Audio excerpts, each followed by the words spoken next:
Dans ce film, j'interprète Martine, qui est la femme de Jean.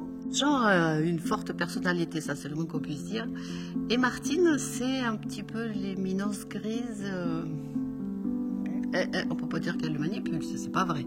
Mais elle est le côté tendre, le côté maternel. Bonsoir, bienvenue. Elle est là, elle est discrète, mais elle est là. Pour la suite, j'ai pas fait de viande, ça me dérange pas. Elle guide Guillaume, mais par la douceur, par la suggestion. Martine est l'héritière d'une tradition féminine, oui, parce qu'elle est l'héritière de ces guérisseuses, de ces femmes qui soignaient. Alors écoute, comme je sais que tu marches beaucoup dans la montagne, j'ai pensé que ce livre te ferait plaisir. Et elle tisse, elle cuisine, elle est dans la réalité des choses, dans un petit peu le matériel, mais le matériel qui aide, qui fait qu'on se sent mieux. Elle soigne, elle... Il faudra reprendre de l'arnica. Et puis je vais te faire aussi un cataplasme à l'argile. Elle s'occupe d'embellir, elle offre des fleurs, Bienvenue. Ces fleurs et ces provisions vous accueillent. Que la douceur et l'harmonie vous accompagnent dans cette maison et dans nos montagnes. Elle est dans le subliminal, moi je dirais. C'est l'image de la féminité.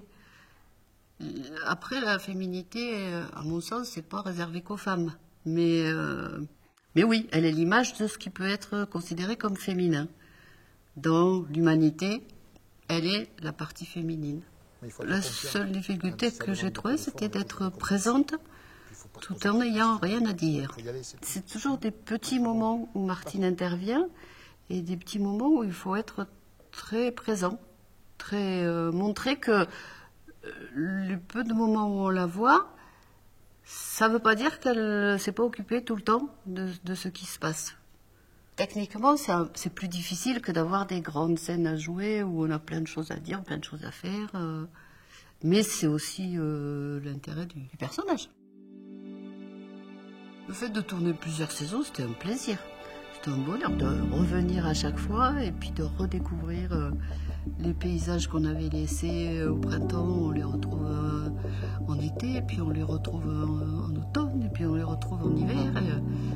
Non, c'est un bonheur, justement, de se dire, quand on a fini une série de séquences, sur une saison, on va revenir. C'est pas fini. Le texte, alors, tu te rappelles le texte?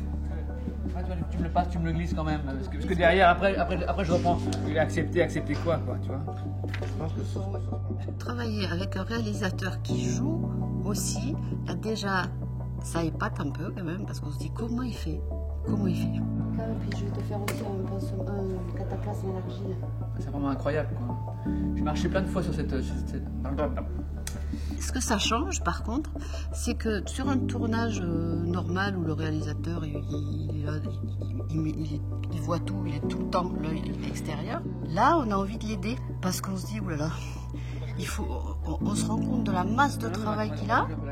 Donc quand on joue un personnage, on a envie d'aider le réalisateur, de lui donner ce qu'il recherche, de lui donner et de lui proposer aussi des choses qui pourraient l'aider.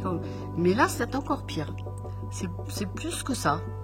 Et puis comme en plus on est une équipe réduite, on a aussi envie d'aider tout le monde, d'être au mieux pour que tout le monde puisse travailler. Ça fait qu'on ressent beaucoup plus la cohésion de l'équipe.